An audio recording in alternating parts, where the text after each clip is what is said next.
3 bangunan mes tempat tinggal pekerja di Kebayoran Lama, Jakarta Selatan terbakar. Kobaran api disertai asap tebal terlihat membumbung tinggi, membakar bangunan hingga dengan cepat merambat ke bangunan sekitarnya. Petugas yang tiba di lokasi bahu-membahu bersama warga berusaha memadamkan api. Belum diketahui secara pasti penyebab kebakaran, namun dugaan sementara api berasal dari korsleting listrik. Api berhasil dipadamkan setelah petugas menerjunkan 19 unit dan 62 personil. Beruntung tidak ada korban luka maupun jiwa dalam peristiwa kebakaran ini.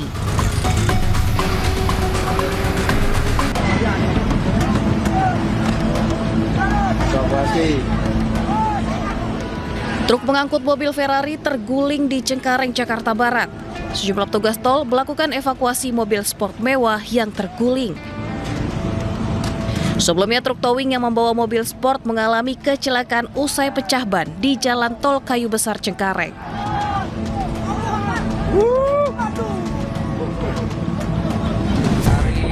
Akibatnya mobil sport asal Italia ini mengalami kerusakan parah di sejumlah sisi.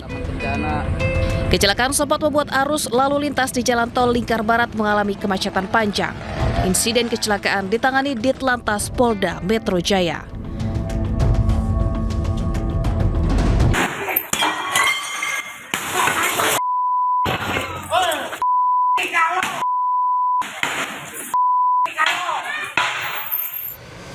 Sebuah video amatir memperlihatkan kekerasan di depan kantor PT PMB Jawa Barat. Sejumlah orang tak dikenal mengamuk dan merusak fasilitas kantor. Akibatnya 2 satpam jadi sasaran penganiayaan brutal dan mengalami luka di kepala. Warga yang berada di sekitar lokasi turut panik dan berlari menyelamatkan diri, bahkan sebagian berteriak histeris. Lemparan batu atau benda tumpul ke arah kaca kantor juga mengakibatkan sebagian kaca depan pecah berantakan. Akibat pengrusakan, kerugian material ditaksir mencapai puluhan juta rupiah. Polisi mencari para pelaku dan sedang melakukan penyelidikan mendalam.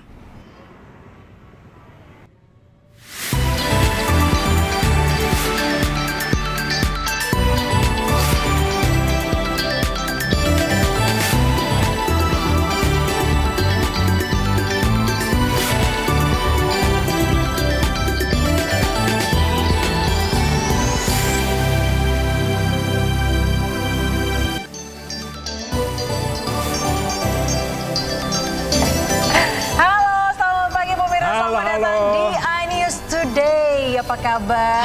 Semangat dong hari Senin menyambut hari yang baru, pekan yang baru pemirsa. Ini mengingat katanya juga informasinya anak-anak sekolah, adik-adik sekolah kita nih pada libur sekolah semua, naik-naikan. Dan kemarin juga sempat ramai pemirsa antrian-antrian nih, orang tua siswa maupun muridnya ini juga ikut mengantri sejak subuh untuk seleksi penerimaan murid baru. Nah, ini lagi juga cari sekolah nih. Betul, ini juga menjadi momen yang ini baru selesai ujian begitu ya, dan akan menjadi momen di mana ya antara mau jalan-jalan, mau menikmati hari libur sama memikirkan sekolah berikutnya di mana dan didaftar di mana. Ini tapi juga ngomong-ngomong di sisi lain mau jalan-jalan nih, mau liburan, tapi sisi lain pemirsa ada juga beberapa mungkin ya kepala keluarga saat ini kena PHK. Loh, gelombang PHK juga masih terus terjadi pemirsa. Ini juga akan menjadi concern kita dan juga pemerintah begitu ya, di mana memang Indonesia katanya memang dalam situasi yang kurang baik-baik saja. Iya, bukan hanya di Indonesia pemirsa, tampaknya juga isu dunia juga sudah tidak baik-baik saja. Betul sekali. Belum selesai kasus Israel menjajah Palestina, sekarang ada lagi serangan Israel ke Iran dan Iran ke Israel pemirsa. Betul sekali, dan ini juga memperumit situasi isu global begitu ya, khususnya di Timur Tengah. Kalau kita tahu juga seperti apa Israel ini menentang program dari nuklirnya Iran. Apakah berimbas ke Indonesia? Apakah berimbas ke Indonesia? Mungkin nanti akan kita bahas ya di dalam informasi Zena Today. Tapi yang pastinya untuk isu global ini kita menunggu seperti apa update-nya dari negara adidaya seperti Amerika yang nantinya apakah akan menangani isu ini atau akan memperparah. Kita akan lihat. Kita sapa dulu pemirsa di rumah. Apa kabar pemirsa hari ini? Senang sekali kami kembali hadir pemirsa selama 1,5 jam ke depan pemirsa untuk memberikan berbagai informasi penting, menarik dan inspiratif untuk Anda. Iya, dan dalam edisi hari ini pemirsa kami akan menginformasikan salah satunya yaitu mengenai perang Iran-Israel tadi kita bahas ya, yang kian memanas. Dan bersama saya Ayah Nufus. Dan saya Pram, setia pemirsa, inilah isu day selengkapnya untuk Anda.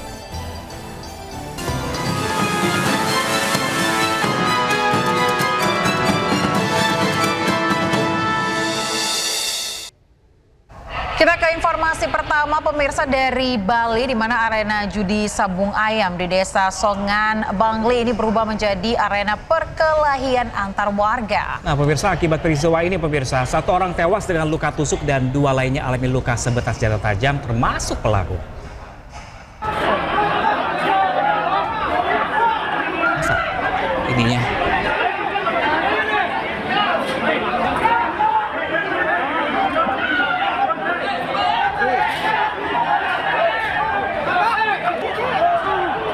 Perkelahian brutal terjadi di sebuah arena sabung ayam di Banjartabu, Kecamatan Kintamani, Kabupaten Bangli, Bali. 2 orang yang berada di tengah arena adu ayam saling serang dengan menggunakan senjata tajam.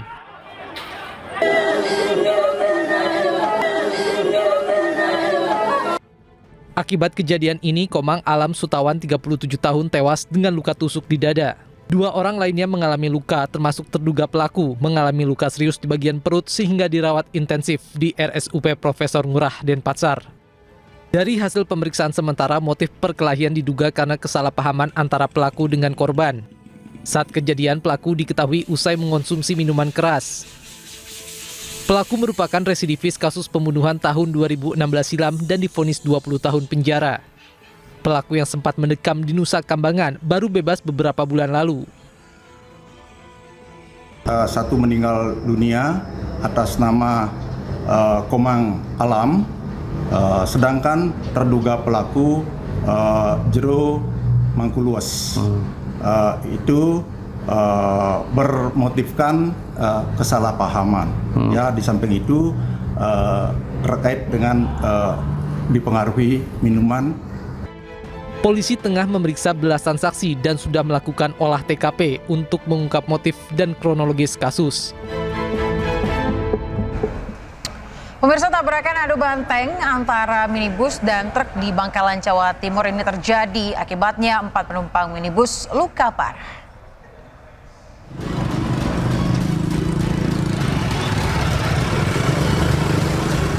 Sebuah mobil jenis minibus mengalami rusak berat setelah menabrak truk bermuatan pasir dari arah berlawanan.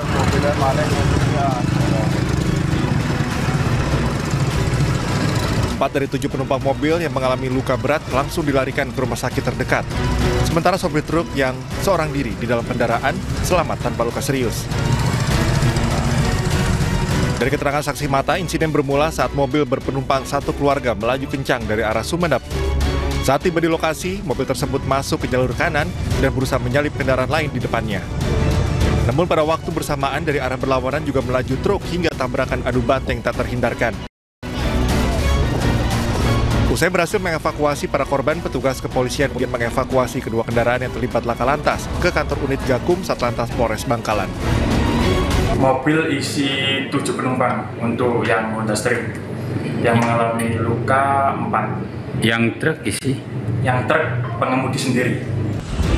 Kemacetan panjang sempat terjadi akibat kecelakaan. Hal ini karena posisi kedua kendaraan sama-sama melintang di tengah badan jalan sebelum akhirnya berhasil dievakuasi petugas. Dari Bangkalan, Jawa Timur, Taufik Syahrawi, iNews melaporkan. Ya pemirsa, selanjutnya masih dari informasi kecelakaan. Ini karena diduga tak kuat menanjak, sebuah mobil bak terbuka mengangkut para ibu yang hendak bertakziah ini terguling ke sungai di Sampang, Jawa Timur. Ya Nas, ya seorang penumpang meninggal dunia.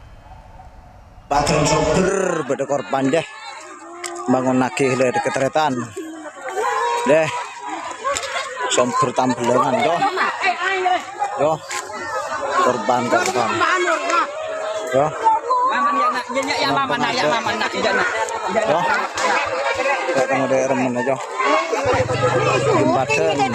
Bangun. Warga di Jalan Utama, wilayah Sampang, Madura, Jawa Timur, dikejutkan dengan kecelakaan sebuah kendaraan bak terbuka yang terjun ke sungai. Naasnya lagi, kendaraan bak terbuka ini mengangkut rombongan para ibu yang hendak bertakziah. Warga sekitar pun berusaha menyelamatkan para penumpang dari lokasi sungai. Siap.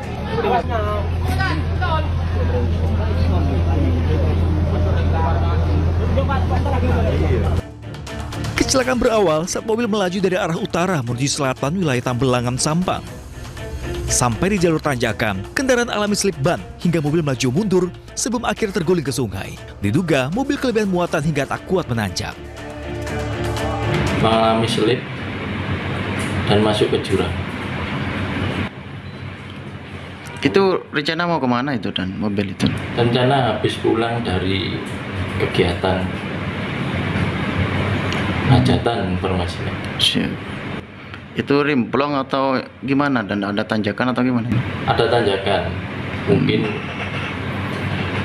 tidak menguasainya pengemudi sehingga terjadi selip. Akibat peristiwa ini, 1 orang penumpang meninggal dunia dan 2 orang lainnya alami luka ringan. Kasus kecelakaan kini ditangani oleh anggota Laka-Lantas Polres Sampang. Dari Sampang, Jawa Timur, Fatur Rahman, iNews melaporkan.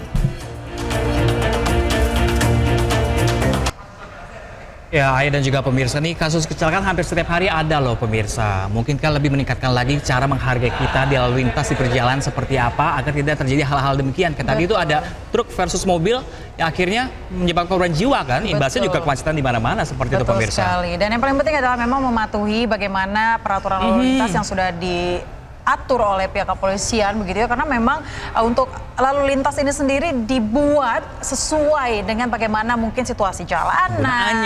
Seperti tadi pakai truk pick up terbuka seperti itu untuk mengangkut rombongan orang-orang. Tadi mau takziah tapi pakainya pick up terbuka seperti itu kan bisa pakai mobil yang khusus untuk lebih baik lagi gitu mungkin loh. Kita harus tahu bagaimana cara menempatkan ya situasi. Jangan dipaksakan. Kalau memang mungkin karena lebih murah begitu ya, tapi kan kita harus memikirkan bagaimana dampak dan juga keselamatan kita gitu. Nah, pemirsa, semoga ini bisa jadi pembelajaran juga ya buat pemirsa yang ada di rumah dan juga warning. Baik, kita ke informasi selanjutnya. Pemirsa, seorang bayi perempuan berusia 2 tahun tewas di tangan pengasuhnya sendiri di Riau. Nah, pemirsa, ini sedihnya lagi, bayi luka parah di sekujur tubuh dan koma saat dilarikan ke rumah sakit.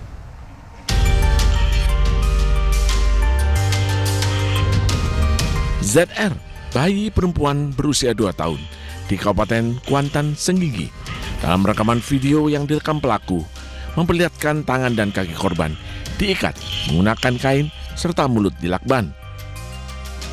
Mirisnya, 2 pelaku pengasuhnya sendiri melakukan aksi biadab sambil tertawa seakan-akan perbuatan yang dilakukan sebagai hiburan. Penyiksaan sadis diduga dilakukan oleh Yogi Pratiwi dan Alpino, tetangga sekaligus pengasuh korban. Korban dititipkan kepada pasangan suami istri itu dengan alasan untuk mengasuh sebagai pancingan agar memiliki anak. Otopsi bahwasanya penyebab kematian yaitu bukan karena terbentur oleh benda yang keras, dalam hal ini ditabrak, tetapi ada beberapa luka lebam yang menyebabkan almarhumah ini meninggal dunia. Putrinya IS meninggal dunia, dan hasil daripada itu kemudian Kasat Serse sudah juga memerintahkan tim Opsnal untuk mencari siapa pelakunya. Polisi yang mendapatkan informasi langsung menangkap kedua pelaku dan mengamankan barang bukti. Atas perbuatannya, kedua pelaku dijerat dengan pasal 80 tentang perlindungan anak dengan ancaman hukuman 15 tahun penjara. Dari Kuantan, Senggigi, Riau, Indra Yosrizal, iNews melaporkan. Ini masih dari informasi penganiayaan balita pemirsa, namun kali ini seorang pria parubaya yang membunuh balita dan jasadnya diletakkan di depan masjid di Singkawang ini telah ditangkap. Ya, pelaku mengaku membunuh bayi berusia 1 tahun tersebut karena sakit hati kepada pengasuhnya.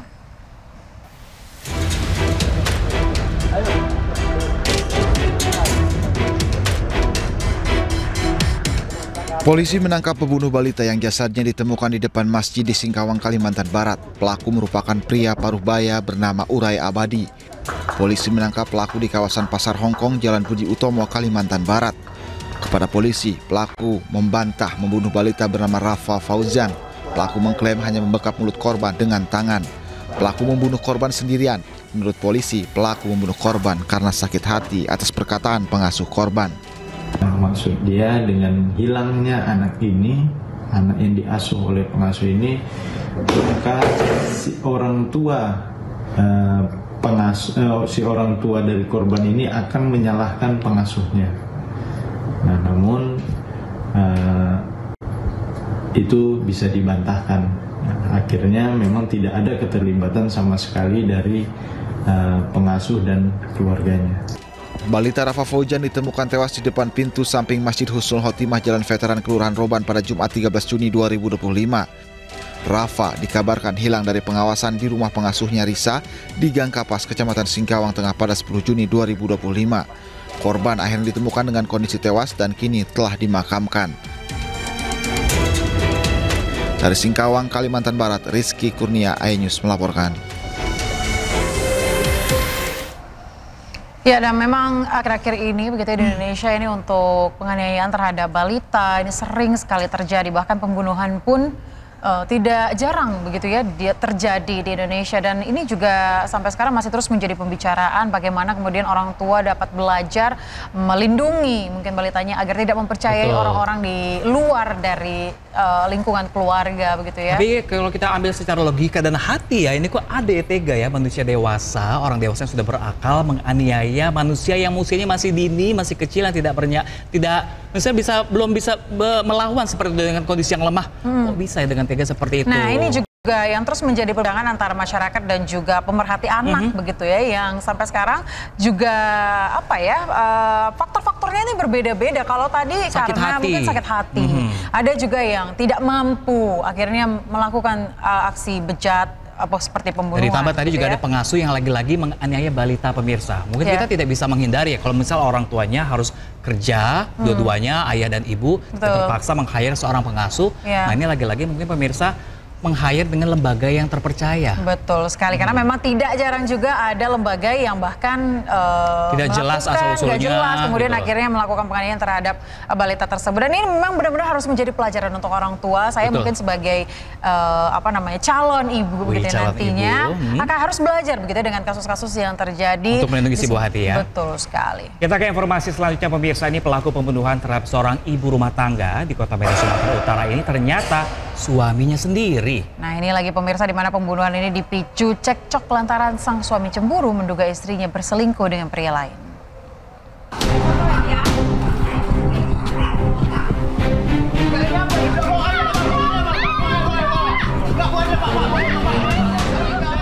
Seorang pria pelaku penganiayaan istrinya di Medan area Kota Medan ditangkap polisi. Pelaku menganiaya korban secara sadis, korban tewas dengan 24 luka. Pelaku dan korban sebelum terjadi penganiayaan sempat cekcok. Korban diduga menjalin hubungan asmara dengan pria lain. Pelaku mengaku cemburu sehingga mengambil 2 senjata tajam untuk menganiaya. Pelaku juga menganiaya salah satu saksi yang tinggal di rumah. Menjumpai, kemudian marah, melakukan penusukan sehingga salah satu saksi ini terkena tusukan kebetulan di lengan bahu sebelah kiri. Untuk adik korban tadi dan beberapa saksi yang lainnya di luar tadi segera meminta bantuan kepada warga sekitar. Warga sekitar akhirnya ketika pintu sudah bisa dibuka dan korban bisa didekap, bisa sedikit dilumpuhkan, warga ini masuk semua. 2 senjata tajam diamankan polisi, tersangka terancam 7 tahun penjara. Dari Medan, Sumatera Utara, Ahmad Ridwan Nasution melaporkan.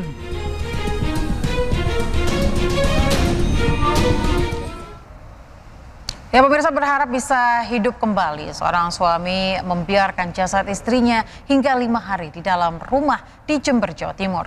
Ini warga curiga pemirsa tercium bau menyengat dari rumah korban dan mendapati jasad ditemani suaminya yang menderita stroke.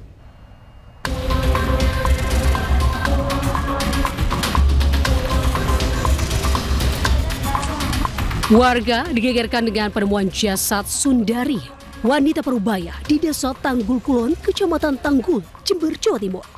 Sebelumnya, warga curiga usai menghirup bau tak sedap dan diduga adalah sisa daging korban yang membusuk. Namun saat mendatangi rumah tersebut, ternyata korban sudah membusuk. Warga pun semakin terkejut lantaran di samping jasad Sundari ada Jatmiko, suami korban yang menemani dalam kondisi sakit stroke. Korban diketahui sudah meninggal dunia selama 5 hari, namun tidak dilaporkan oleh suaminya lantaran berharap hidup kembali. Dari hasil penyelidikan tidak ada tanda-tanda kekerasan dan murni kematian Sundari karena sakit. Almarhum Ibu Sundari itu memang meninggalnya wajar saja. Hanya saja dalam keluarga itu tidak segera diinformasikan ke warga sekitar. Itu baru disampaikan dengan alasan bahwa suami yang bernama Pak Miko itu berharap untuk bisa hidup lagi. Sudah meninggal dunia dan diperkirakan sudah 5 hari yang lalu karena dengan tanda-tanda sudah ada yang busuk. Usai melakukan olah TKP dan autopsi, jasad korban kemudian dibawa keluarganya ke Probolinggo untuk dimakamkan. Di Jember, Jawa Timur, Babang Sugiarto melaporkan. Pemirsa, pemerintah menggandeng pihak swasta meluncurkan rumah subsidi berukuran super mini. Seperti apa ya mininya pemirsa? Informasi selengkapnya sesaat lagi. Jangan kemana-mana, tetaplah bersama kami di Ansida akan segera kembali.